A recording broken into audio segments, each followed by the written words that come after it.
राज RRT orchestra वाली छोरी कमरी कमरे ऑर्केस्ट्रा वाली छोरी कमरी कमरे अपना चोली के दिखावे दोनों बमरे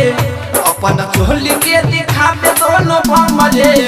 देख के छौरा सबके भेलै मुड़ी गरम रे और ऑर्केस्ट्रा वाली छोरी कमरी कमरे है छोरी यहाँ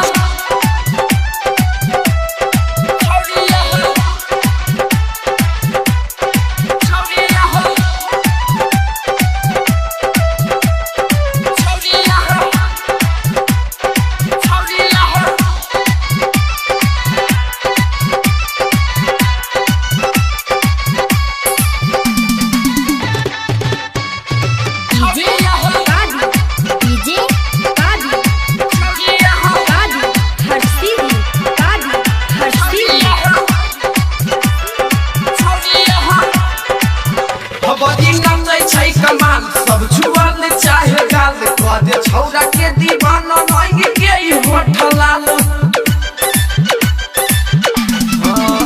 बॉडी नचै छै कमाल सब छुआल चाहे गाल कदे छौरा के दीवाना मांग के होठलाल शुरू होले पहले बाला भीड़ जम रे शुरू होले पहले बाला भीड़ जम रे देख के छौरा सबके भेलै मुड़ी गरम रे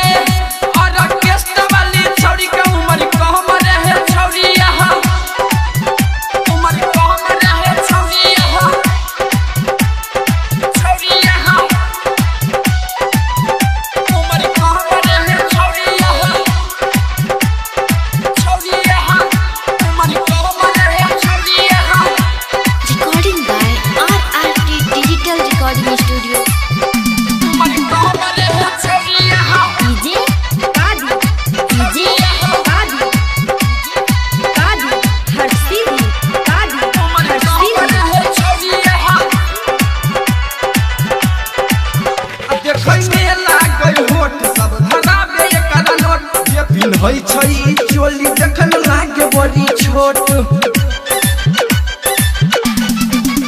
देख में लागे बड़ी होट सब धराबे एकरा नोट जे पिन होई छै चोली देखन लागे